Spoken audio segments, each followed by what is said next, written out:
बिस्मिल्लाहिर्रहमानिर्रहीम। अस्सलाम वालेकुम नाज़रीन इकराम, मैं हूं मखदूम शाहबुद्दीन और आप देख रहे हैं मेरा फेसबुक और यूट्यूब चैनल। उम्मीद करता हूं आप सब लोग बखैर वाफियत होंगे और जहां भी होंगे अपने अहले खाना समेत खुश भी होंगे और महफूज भी।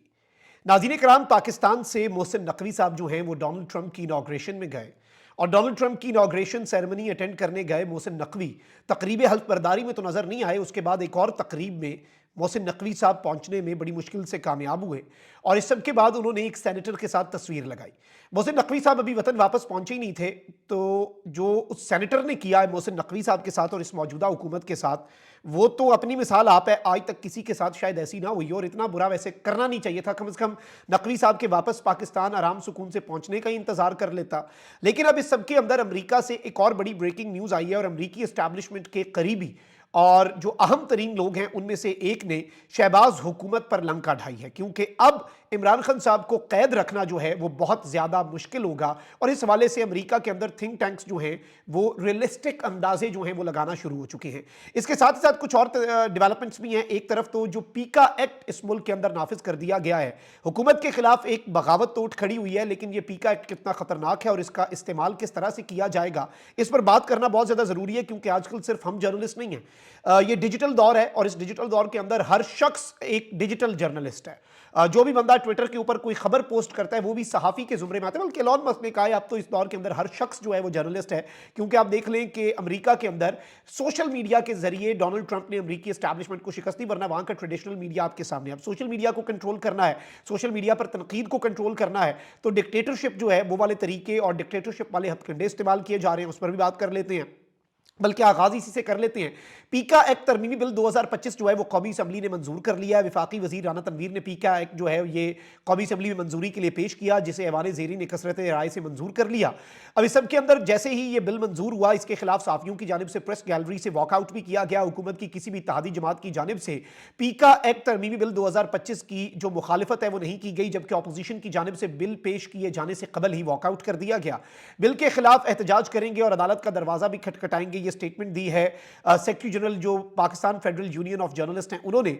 और इस सब के अंदर सहाफियों की जो ज्वाइंट एक्शन कमेटी है उसने भी पीका एक्ट में तरमीम के बिल को मुस्तरद कर दिया है। सहाफियों की ज्वाइंट एक्शन कमेटी ने कहा है कि पीका एक्ट में तरमीम सहाफी तंजीमों की मुशावरत के बगैर की जा रही है। ज्वाइंट एक्शन कमेटी पीएफयूजे, एपीएनसी और एपीएनएस और सीपीएनई और अमेंड और पीबीए, ये एक इसमें इलेक्ट्रॉनिक मीडिया के जो एडिटर्स की एसोसिएशन है, एक पाकिस्तान ब्रॉडकास्टर्स एसोसिएशन है, ये इन सब पर मुश्तमिल सारी जो इंपॉर्टेंट जर्नलिस्टिक तंजीमें हैं, जो कि खैर बहुत सी जगहों के ऊपर खामोश भी रहती हैं, लेकिन चूंकि इस मामले के अंदर कोई गुंजाइश नहीं छोड़ी गई तो अब ये सब उठ खड़े हुए हैं। और ज्वाइंट एक्शन कमेटी ने कहा है कि हुकूमत की जानिब से पीका एक्ट में तरामीम का मुसविदा अब तक शेयर नहीं किया गया। हुकूमत स्टेक होल्डर्स की मुशावरत के बगैर पीका जो एक्ट तरमीमी बिल है उसे पास ना करे। लेकिन आपको पता है कि इस हुकूमत की अपनी मजबूरियां हैं और इस सब के अंदर इन्होंने बहुत ज्यादा चीजें जो हैं वो करनी है। इनके हाथ में कुछ नहीं है, इनके इक्तदार में इनके पास क्या, मतलब इनकी वक़्त क्या है।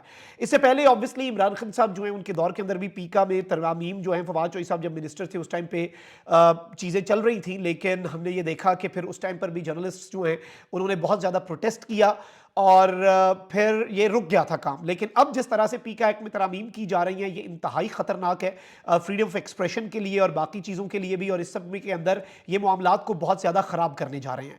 अब एक तरफ तो ये डेवलपमेंट है, तो वहीं दूसरी जानिब मैं आपको ये बता दूं कि हुकूमत जो है वो अब अजीबो गरीब बातों पर उतर आई है। इमरान खान साहब ने 7 दिन का टाइम दिया कि जी आप कमीशन बनाएं, और कमीशन नहीं बनाते तो मुज़ाकरात खत्म। नहीं बनाया, मुज़ाकरात खत्म। अब जी इरफान सिद्दीकी साहब जो हैं वो मैदान में आए और इस्लामाबाद में मीडिया से गुफ्तगू करते हुए इरफान सिद्दीकी ने कहा कि ये हमारा जवाब तो सुन लेते फिर इनकार करते। हमारे ख्याल में 7 वर्किंग दिन जो हैं वो 28 जनवरी को मुकम्मल हो रहे थे और वो स्पीकर को 28 जनवरी की तारीख दे चुके थे, वो क्यों 5 दिन इंतजार नहीं कर सकते। यानी इन्होंने कहा कि हमें ये लग रहा था कि खान साहब ने 7 डेज का टाइम दिया, तो वो 7 डेज नहीं बल्कि 7 वर्किंग डेज हैं, 7 कारोबारी दिन जो वर्किंग डेज होते हैं। इरफान सिद्दीकी ने कहा कि पहली मीटिंग में तय पाया था कि मुतालबात तहरीरी शक्ल में लाएंगे। इन्हें 42 दिन मुतालबात लाने में लगे और हमसे चाहते हैं कि 7 दिन में कमीशन बन जाए। इनको आने की भी बेताबी थी, थी और इनको जाने की भी जल्दी है, और 7 दिन में ऐसा क्या होगा जो इन्होंने मुज़ाकरात खत्म करने का कह दिया है। हुकूमती कमेटी के तर्जुमान ने कहा कि हम 28 जनवरी की तारीख स्पीकर को दे चुके हैं, हमने मुतालबात को संजीदगी से लिया और 7 जमातों की कमेटी बैठी, हम 28 की डेडलाइन के लिए तैयार थे कि कुछ चीजें हो जाती, हम चाहते थे कि मामलात बेहतर हो जाएं, ये चीजें आगे बढ़ जाती, ये 5 दिन मजीद इंतजार ना कर सके और अब इन्हें दोबारा सोचना चाहिए। उन्होंने कहा कि इमरान खान साहब की सिविल नाफरमानी की कॉल चल रही है, हमारे वजीर आजम को मुंह भर के गाली देते हैं, हमने इस पर भी कुछ ना कहा, हम सुलझे हुए तरीके से अपनी राह पर चलते रहे हैं, और ये इस तरह की अब ये दलीलें दे रहे हैं। ये दलीलें पीटीआई के लिए हैं, पाकिस्तान के अवाम के लिए नहीं, ये दलीलें किसी और के लिए हैं कि जी हम तो चलना चाहते हैं, पीटीआई नहीं चल रही। अब शहबाज शरीफ साहब जो हैं उन्होंने पाकिस्तान ब्रॉडकास्टर्स एसोसिएशन के वफ्द से मुलाकात की और इस सब के अंदर शहबाज शरीफ साहब ने कुछ बातें की हैं। उन्होंने कहा कि जी मुल्क में आज़ादी है, इज़हार राय की आज़ादी है और हुकूमत मीडिया की तामीरी तनकीद का खैर मकदम करती है, बिल्कुल भी नहीं। आप कंट्रोल्ड मीडिया की तामीरी और जो आपने इजाजत दी हुई है हल्की फुल्की एक छोटी सी एक जगह बना के पाकिस्तान में फ्रीडम ऑफ एक्सप्रेशन का सबसे ज्यादा बेड़ा गर्क जो है वो शहबाज शरीफ साहब आप ही की हुकूमत में हुआ है।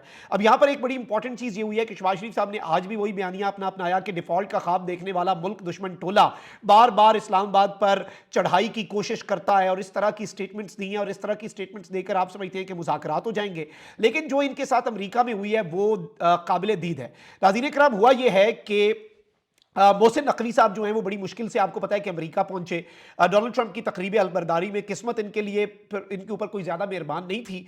मौसम की जो ख़राबी है और बहुत शदीद मौसम था, सर्दी, तो उसकी वजह से इन्होंने इंडोर कर दी तकरीब, इन्होंने ट्रांसफ़र कर दी कि बाहर नहीं होगी अंदर होगी।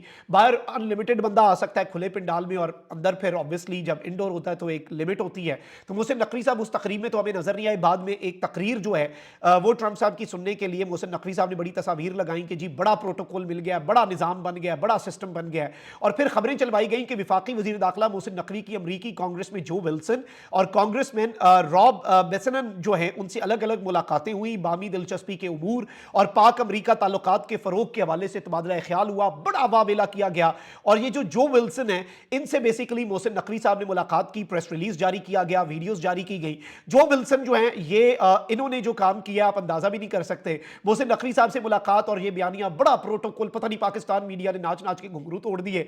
मोहसिन नकवी साहब इससे अच्छा शायद ना मिलते तो ज्यादा बेहतर था, इतनी कम से कम रुसवाई ना होती, क्योंकि आपको पता है कि जो अमरीकी कांग्रेसमैन हैं और वहां के अराकीने जो पब्लिक ऑफिस होल्डर्स हैं वो स्टेटमेंट्स दे रहे हैं इमरान खान की रिहाई के लिए, लेकिन अब ये स्टेटमेंट इसलिए अहम होगी क्योंकि मोहसिन नकवी साहब इनसे मिले और इनसे मिलने के चंद घंटे बाद ही मोहसिन नकवी साहब से जो विल्सन जो हैं इन्होंने एक स्टेटमेंट दे दी और इन्होंने ट्विटर के ऊपर पैगाम जारी कर दिया, फ्री इमरान खान, यानी कि इमरान खान साहब जो हैं उनको रिहा किया जाए। अब यहां पे माइकल कोगलमैन है, इन्होंने बड़ी इंपॉर्टेंट बात की, कहते हैं कि Pakistan interior minister meets with the US congressman and soon thereafter the congressman posts a free Imran Khan tweet, that's an epic fail for the interior minister and his superiors. यानी अमेरिका के अंदर अब ये बातें होना शुरू हो गई हैं, वहां के थिंक टैंक के लोग ये बातें करना शुरू हो गए हैं कि इससे ज्यादा बदतरीन नाकामी पाकिस्तान के वजीर दाखिला की इंटीरियर मिनिस्टर की नहीं हो सकती थी और उसके जो मालिक हैं उनकी नहीं हो सकती थी, उसके जो सुपीरियर्स हैं, उसके ऊपर जो बॉसेस हैं उनकी नहीं हो सकती थी। इससे ज्यादा रुसवाई और इससे ज्यादा बड़ी नाकामी